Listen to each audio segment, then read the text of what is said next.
What's going on, everybody? This is Esco from China. In this video, I want to talk about the incident. It happened to me last week, about 7 days ago.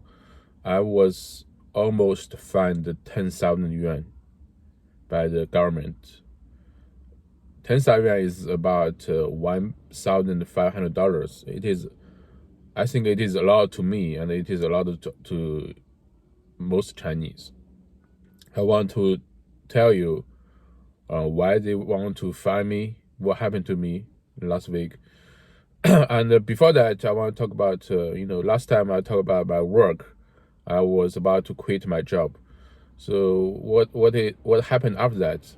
So I will quit this job, from May 1st, I'm not working there full time. I don't get paid any penny. I just want to help the government finish the, because of, I have some clients, there are some transactions that has not been completed. So I sometimes went to that company, just to help with things. And I'm looking for a studio nearby, a studio which I can, after I rent a studio, I will make some videos about wooden products on YouTube and maybe on TikTok. I may like send emails to some potential buyers. This is what I'm planning to do. And apart from that, maybe I may make more videos, on this channel. Maybe I can do some translation work. I told you, like, if you are long-time viewer, I was mostly a translator before, but now, because the rate is low and the competition, and also because of AI, the demand for translation is not very high. But because I will have a studio and I can do many things freely, so I will try that too.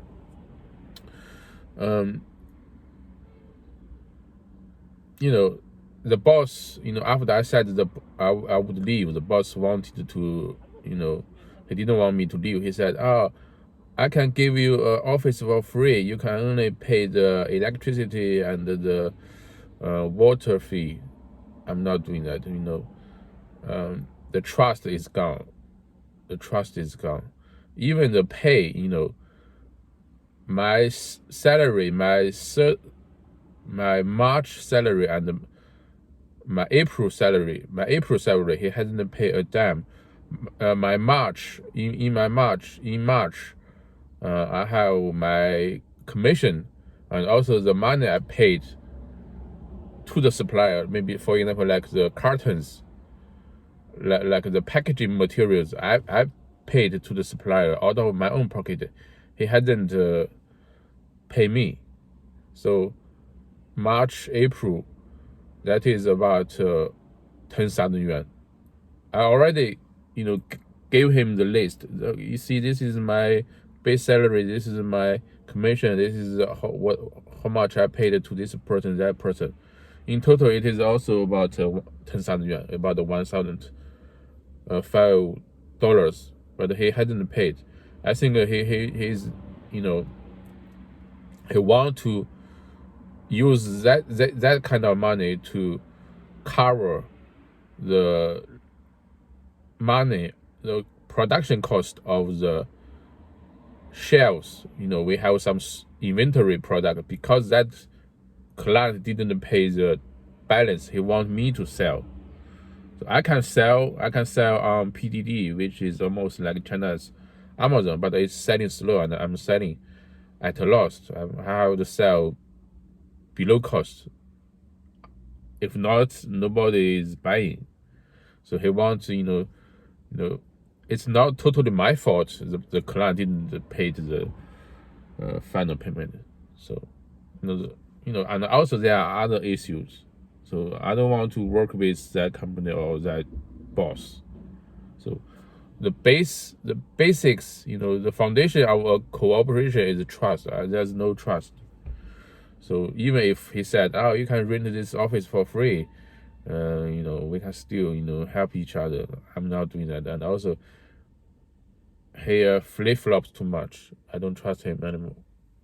I would rather find a studio and pay the rent and do whatever I want. Okay. So back to the topic today. Almost 7 days ago, now I have time, and sometimes I drive. I do like Didi, which is like Uber, and also there are several apps you can earn money by driving. Some apps, they are carpooling apps. Last week, I think it's Monday, I on one app, carpooling app, I got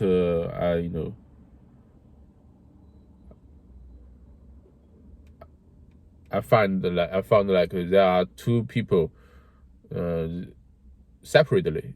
One is from maybe here to another place, Shangqiu, which they have the highway station, which is about 50 kilometers away. And also another place near this place, there is another guy also going to the same place. So I took the 2 orders in the morning. It took me about 1 hour and a half to send them to the high-speed railway station. Right after they got off the car, three cars, they blocked me very quickly, and the transportation of officials, they got out of the car. They stopped the passengers. They very quickly. It's almost like they treat me like I'm a drug dealer. They swarmed to my car, and some people, they got into this passenger seat.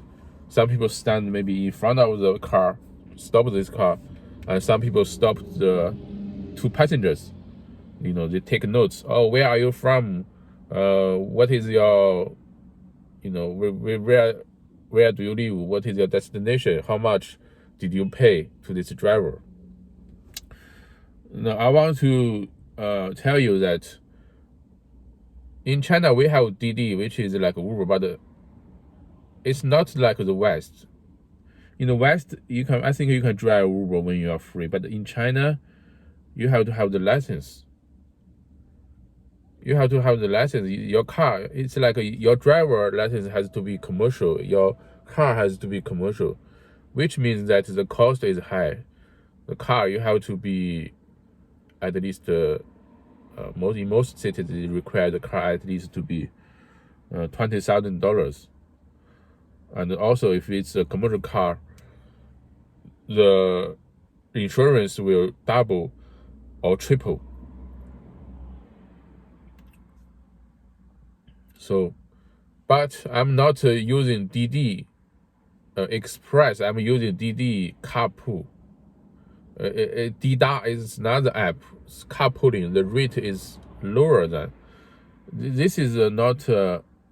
This is legal. Okay. So one guy, he put me out of the seat. He told me, "Oh, give me your phone. Let me check your phone." He wants me see if I have some Didi apps or something. I'm not giving him. But when you have 3 or 4 people, they talk loudly. They look very aggressively. You kind of cooperate. So I cooperated and gave him the phone, but I didn't unlock the phone. I said, I'm not unlocking the phone. They said, okay, fine, come with me. So some people drove me car. I was sitting in the back seat to a nearby office, which is a parking lot, not far. So at first they want to me unlock the phone. I'm not unlocking the phone.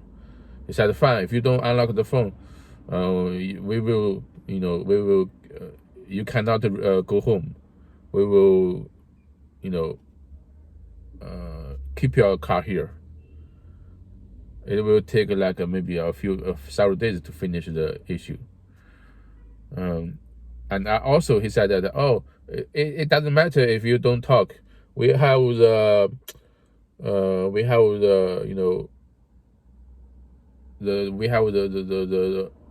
proof. We have the evidence from the passengers. It doesn't matter, Later, I think like maybe carpooling is legal. Yes, carpooling is legal.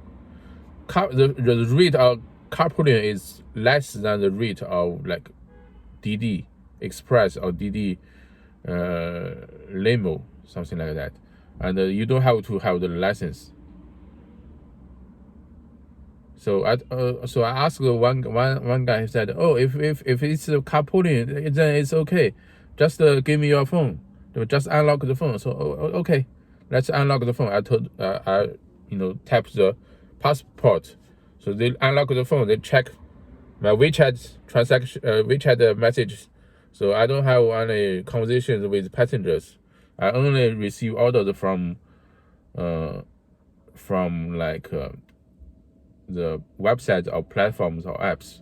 So if you like ask randomly passengers on the route, if you want to go this place, you may have like conversations with them on WeChat. So this is proof, but I don't have that kind of proof. So I only receive orders from the apps. And also I told him I received the order from the carpooling Dida service, okay, which is illegal, okay. So, but they also want to check my other apps like Didi apps. I also have orders there, but the place, the Shangqiu, is not where I'm living here. It's a neighboring city, and it's in another province. Even though it is not far from here, it's about 1 hour and a half drive. So they found me. I have received orders from Didi, but I don't have a commercial license and a commercial registration card. So they say, this is not legal. You see, I see you yesterday you drove this person. Several days ago you made this trip, but they don't have jurisdictions here. Okay, it's a neighboring city. They called me because I was sending somebody from here to that railway station in that province, and that trip is legal. But you found that illegal trips I had here, but you don't have jurisdictions. So because I went to college, I know how to argue with them. I even said that even if you give me a fine today, fine, I will pay the fine, but I will apply for to your higher office. I will apply for like cancellation, and also if the cancellation fails, I will go to the court. I have done this before. I'm not I didn't go to the court for this case, but there was another time about 2 years ago in this city. They also want to fine me, but later they canceled it. Because you have to be very. They are the government. They are the government officials. You have to be very. You have to have the very strong proof to prove me that I'm guilty. Okay. If not, I'm not I'm not paying. So Oh, so he said, oh, don't worry, we will, take you to another place in 2 p.m. this afternoon. You have to stay here. So they keep me there for 3 hours. Okay. And during the noon, they don't work. During the noon, they don't work. They want me, oh, you can sit here. I will be back at 2:30. I will take you to another office.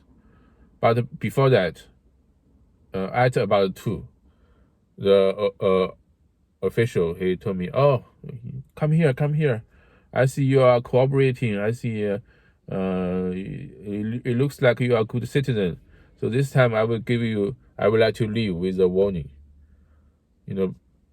Before that, I think that, yes, they will fine me, but it's okay. I will pay the fine, but later I will go to the higher, go to their supervisors, or maybe I will go to the court.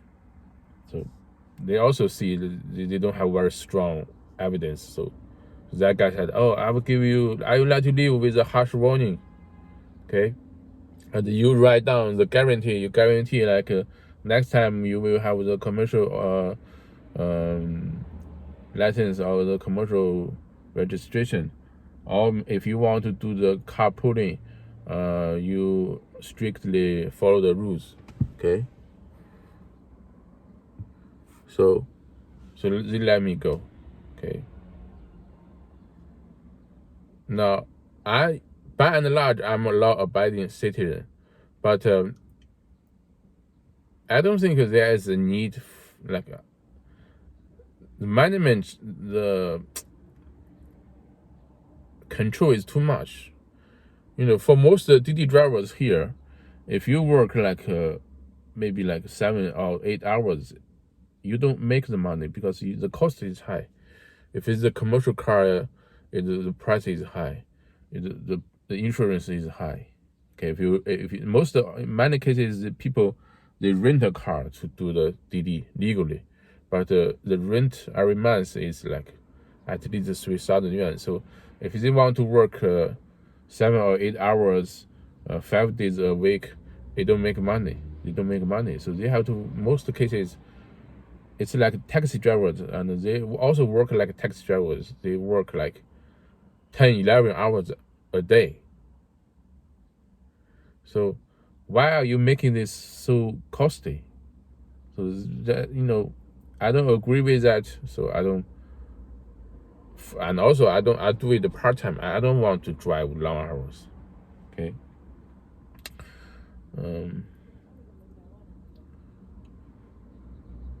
And also I want to talk about is that in China there are a lot of officials, transportation officials. I don't think you have the transportation officials. They wear blue shirts like police, but it's not the same blue. Maybe dark blue, light blue, and also the badge is different.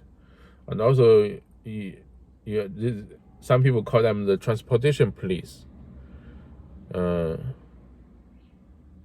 also you have Chengguan, city management police, traffic police do the paperwork, the office police that you have now they have the police that manage the rural area. I think it's just too much, just too much. So that is what I have to say for this video. Thanks for watching. Bye bye.